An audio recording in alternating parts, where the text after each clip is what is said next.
Hello there everyone. In this tutorial we'll explore the Particles room in PowerDirector 12.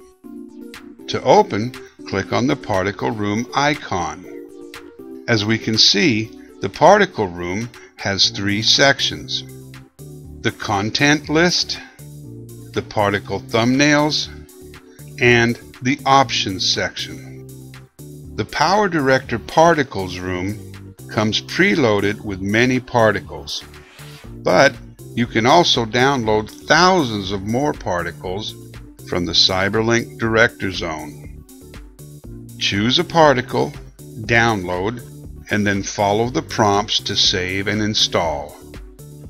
To add a particle to your project, drag the particle down into a timeline track. If you wish to customize the particle, click on the Modify button to open Particle Designer. Once in Particle Designer, you have the option to customize the particle properties and the particle motion.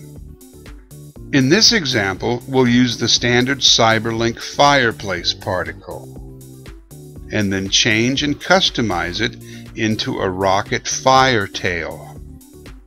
The fireplace particle may already be installed in your PowerDirector 12, or you can simply download it from Cyberlink's Director Zone.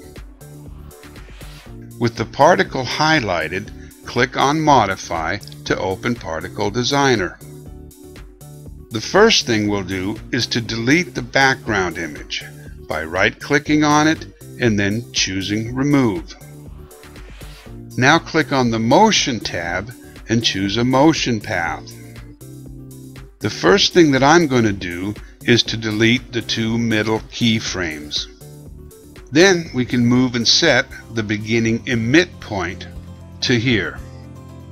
Now I'll move the timeline scrubber ahead to the last keyframe and set the ending emit point to here.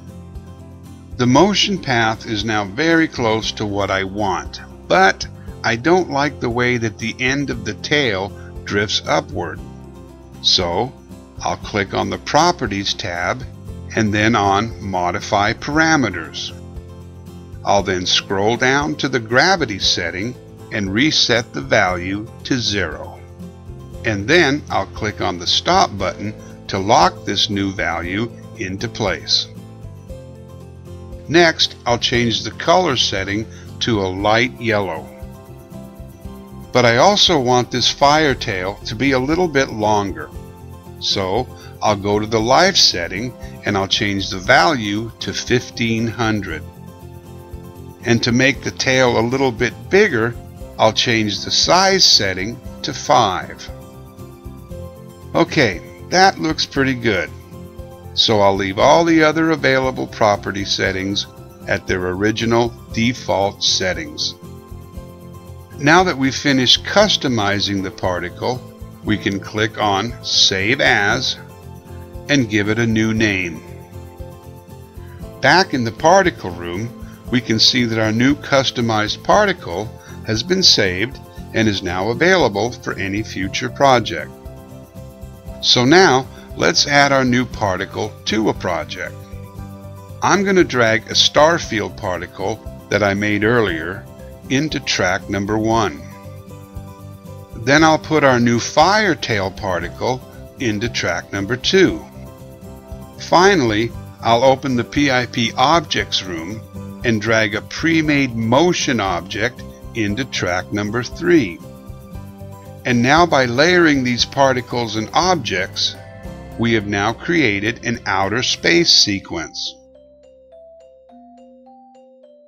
Here's another example of how to simply customize a particle. This time we'll use the Cyberlink color particle.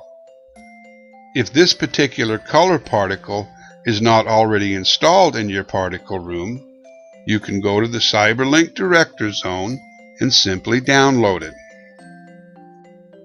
Drag the color particle into a timeline, and to change the confetti type images, click on Add Delete Particles. Now we can add 6 new images by clicking on the plus icon.